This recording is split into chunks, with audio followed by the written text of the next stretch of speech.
What is up, Not So Pro Football Talk? This is a new episode of grading the Denver Broncos 2023 NFL season. So I'll get right into it as I usually do. Denver Broncos for me are going to be graded a C.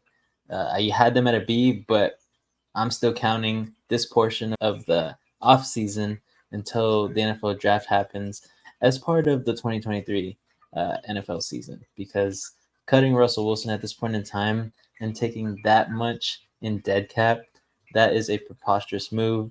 I'm not too sure who had their hands dipped in this pot, but releasing Russell Wilson was something that Sean Payton said he was going to do, and he ended up doing it. I don't know if the GM agreed with this. I don't know if the owner of the Broncos agreed with this, but I think it was a premature move. I think they should have kept him at least one more year, take a little bit less dead cap next year uh, or the year following that. But I just think this move was preposterous, to say the least. But we'll get right into it. I mean, the Broncos are entering a rebuild now. They have no one at quarterback. They have a defense that's kind of crumbling in on itself. So I don't know what their plan is here, and they don't have too many draft picks in order to make up for this in one single year. And we'll talk about their cap space later. But their record was 8-9. I mean, Russell Wilson played well, and that's why I'm trying to do the pros and cons here of why he was released. He had an area of the season in the middle where he went 5-0, and again, that's thanks to some of the defense and how they played in those games too. But Russell Wilson also played fairly well. There was a 9-game stretch right before he didn't play that he went 6-3, and that includes that 5-0 stretch as well. So teams that they beat were the Packers, Chiefs, Bills, Vikings, Browns, and then of course, well, the Chargers. But that's a different story there. So 6-3 in the last 9 weeks that he played. Why? Why did you cut him? Yes, he wasn't playing at an MVP level like you probably wanted him to when you traded him to the Broncos from the Seahawks back in 2022. But again, I mean, having him only for 2 years and you're still with all this dead cap is just amazing to me. He did account for 5 of the losses, so I'm not going to say that he was, again, the best quarterback. But again, who really thought that the Broncos were going to be a good team at the beginning of the season? I think Russell Wilson played a little bit better than we expected him to, so I'm not faulting him for all of this. The burning down of the Broncos Stadium was not Russell Wilson's fault, and neither was this season. So we'll get right into their 2023 draft picks here.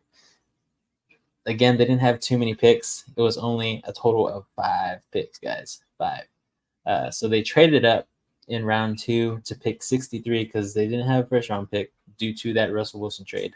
They selected Marvin Mims Jr. He's a second-string wide receiver for them.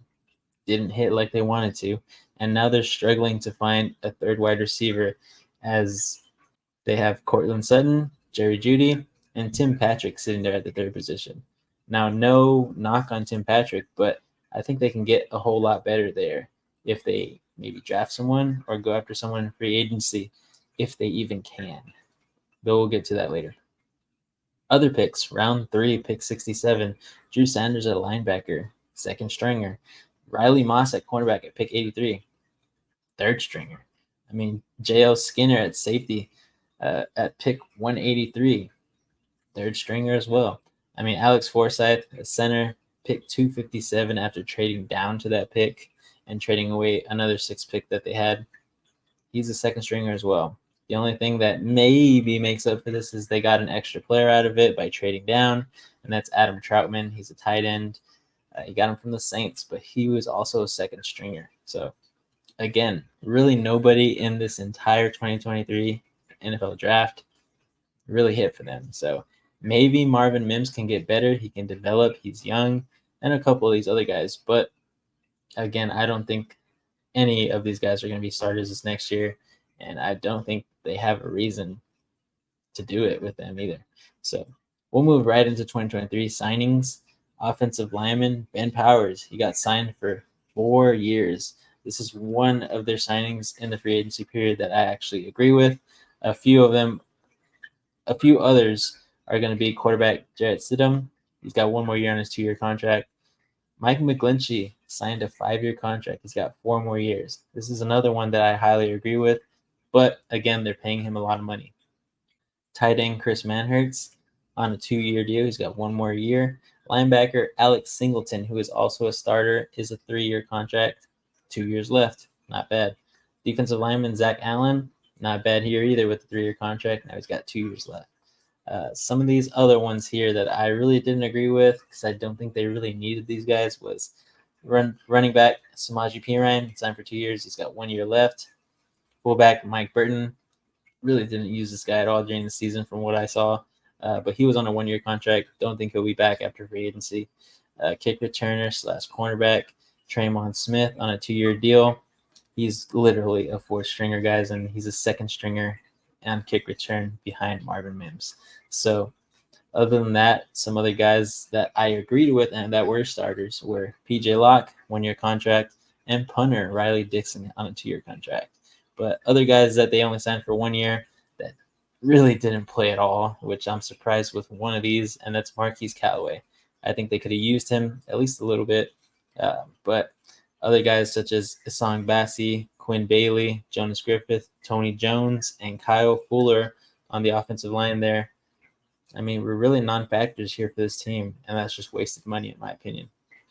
But again, you got to fill positions, you got to have depth, so I understand.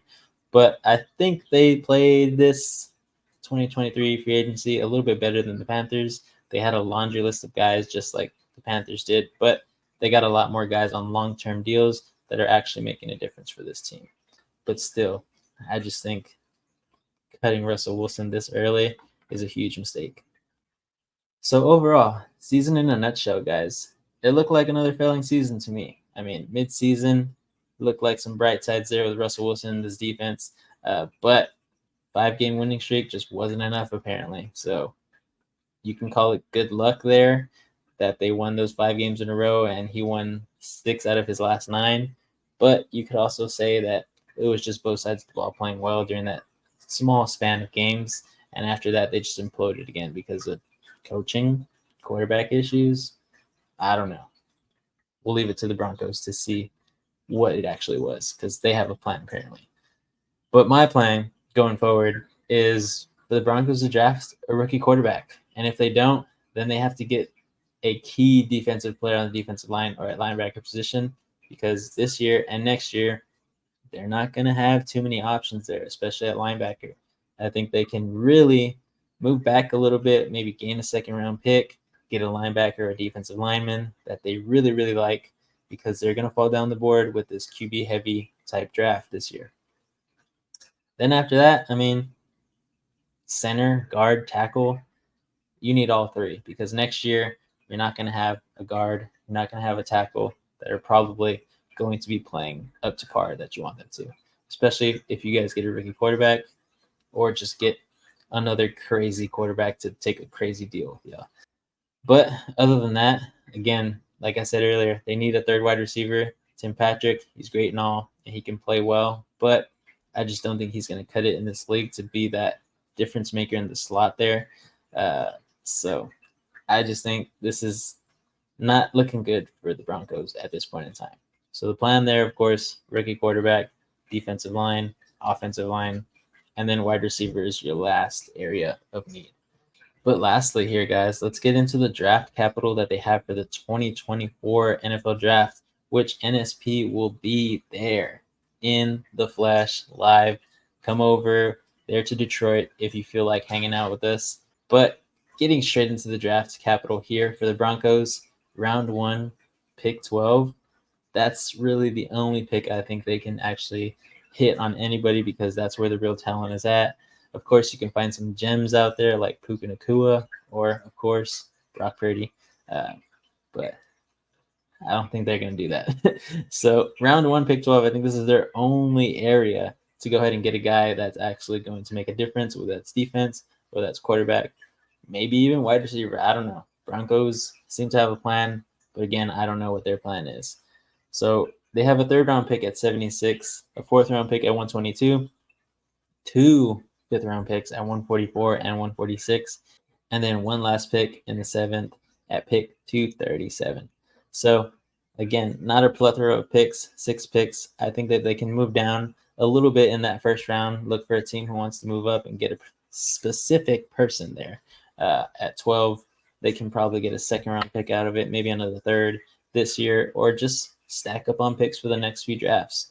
But the one area that's going to kill them this year, and this is why I think they're not going to get better, this is why I think the Broncos are just going to have another losing season, probably worse than this one, because their cap is at negative $16.3 million.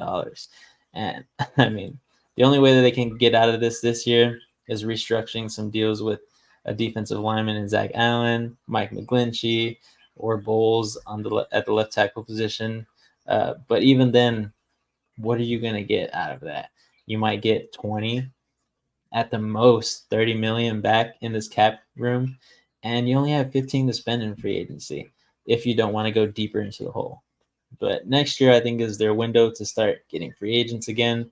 Let this team develop, let it mature, because they should be getting younger in this next year, and they should be getting younger next year as well. So 104 million projected during next year, but they are going to lose a lot of their top players. So there's going to be many vacancies. So again, I think the only route for this team here is to get younger, and hopefully just hope that they can hit in the draft, which I don't think is possible for them at this point in time, but we'll see. So Broncos rated a C. I think that's the highest that I can go after cutting Russell Wilson. So let me know down in the comments what you think. Hit the like button. And of course, if you're feeling generous, hit the subscribe button and hit us up if you are going to the NFL draft. We really want to meet up with some of our fans. So go ahead and put that down in the comments or down in the Discord, which is the link is below too in the description. Other than that, guys, as we always say, keep on grinding. Be strong. Be strong.